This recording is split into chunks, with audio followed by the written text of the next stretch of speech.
Muito bem, por determinação do STJ, mais um líder do PCC, o tal Batatinha, né, foi liberado, ganhou as ruas. Ou seja, mais um criminoso de alta periculosidade, né, um dos líderes do PCC, está solto pelo Brasil. Mas por que isso?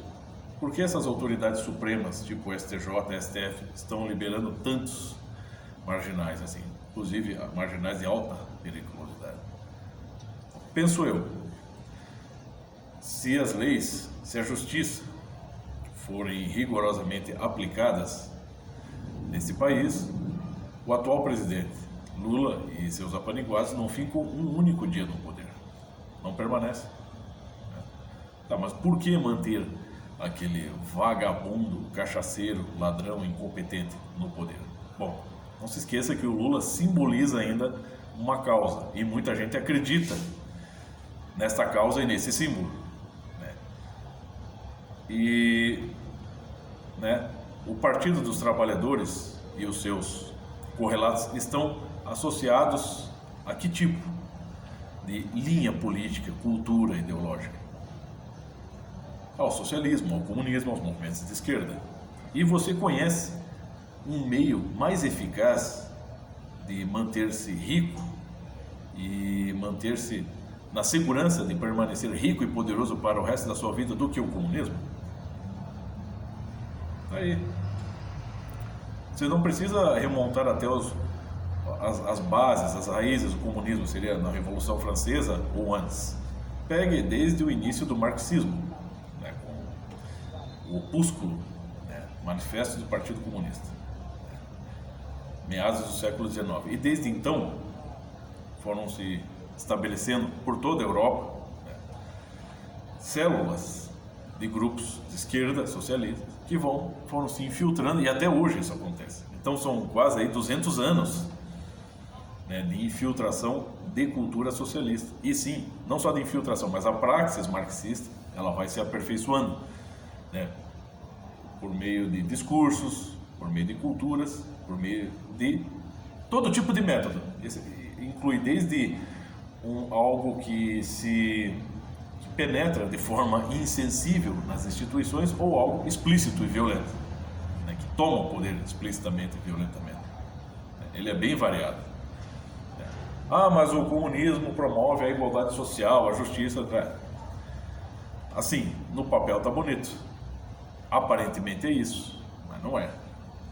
O comunismo, sim, né, como filosofia, como cultura, como ideologia, como linha política, e desde o seu, né, fundador, vamos dizer assim, o fundador mais original, que é Karl Marx, sim, ele é anticristão, não só anticristão, é uma coisa ateísta, né? Ou seja, ele tenta substituir Deus pelo Estado. O Estado toma conta. É o Estado que sabe o que é melhor para o povo, mas alguém tem que reger o Estado. Ah, mas ele promove igualdade, mas essa igualdade tem que ser regida por alguém que não é tão igual assim aos demais, não é? E esse alguém, ele não só precisa mandar em todo mundo, como ele precisa ter a certeza de que ele tem o poder, né, que ele detém o monopólio de muitas coisas, praticamente de tudo, né, e que qualquer pessoa que se oponha precisa ser punida. Se oponha a esse Estado Deus, né? Um Estado, entre aspas, teocrático, seja o que for.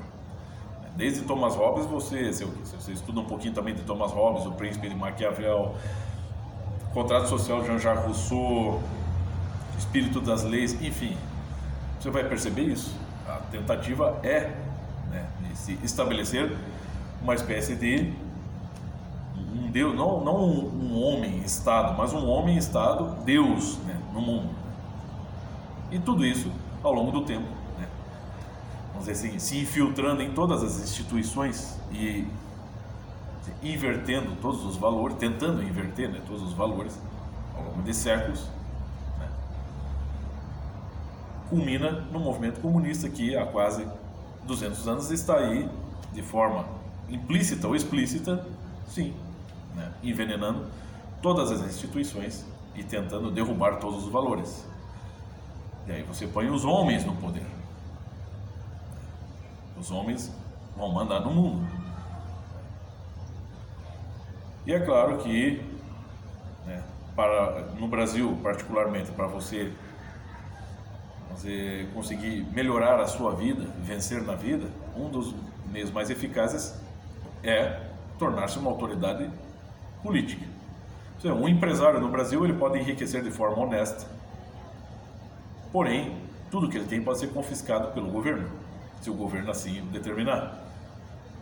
Então, no governo você tem a chance de melhorar de vida materialmente e ainda mandar nos outros. Você passa por cima de todas as leis. Isso é fato mesmo. Isso acontece.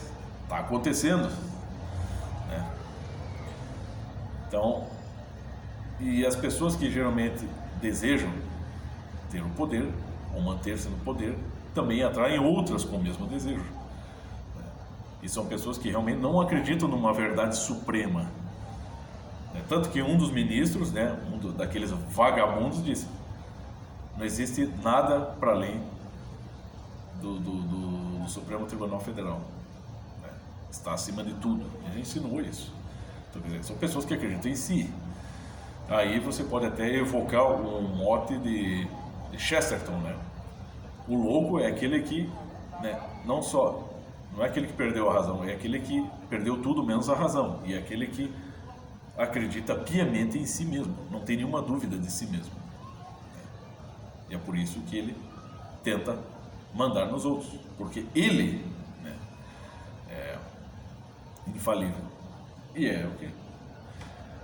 Isso compõe o caráter praticamente da maioria das pessoas que estão lá em Brasília.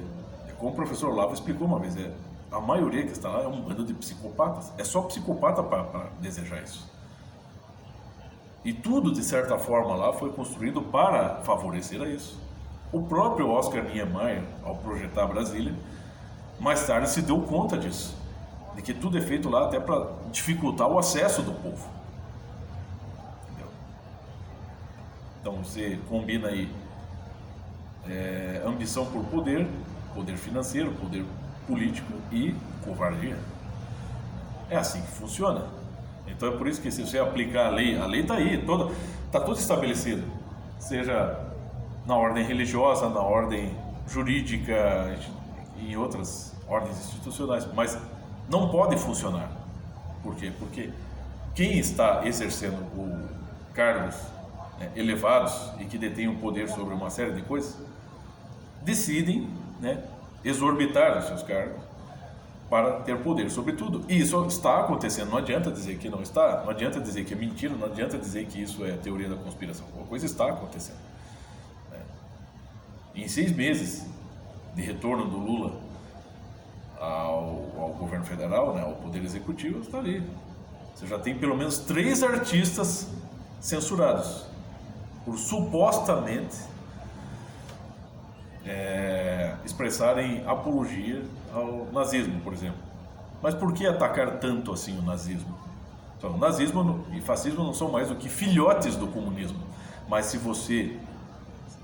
se espalha a ideia de que temos que combater o terror da extrema direita, nazista, fascista, misógina, seja o que for, se você espalhar essa ideia e conseguir conquistar a confiança de muita gente,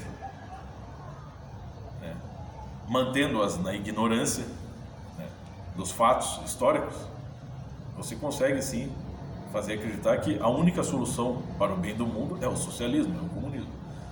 Entende? Quando na verdade é tudo farinha do mesmo saco.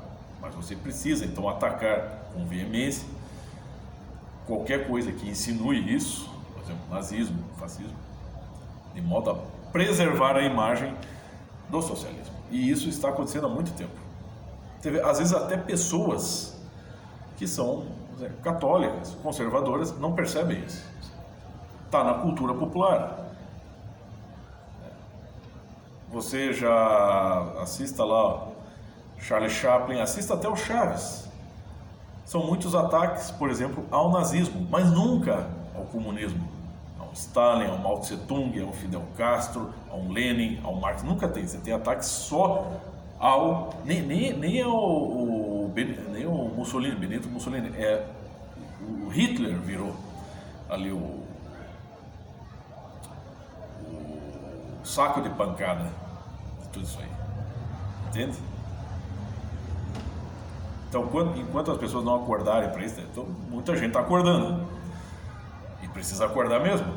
Porque é tudo farinha do mesmo saco. Mas se você acredita que apenas um desses lados, no caso o movimento socialista internacional, o movimento de esquerda internacional, é esse lado que está, de fato, promovendo o bem para o mundo, enquanto você acreditar nisso, meu filho, pode ter certeza que você vai permanecer na ignorância, né?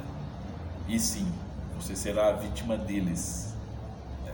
Também, porque eles não têm piedade, né? Como diria meu querido professor Olavo de Carvalho também, uma pessoa disposta, né? Grupos de pessoas dispostos a esconder a verdade, eles vão até as últimas consequências.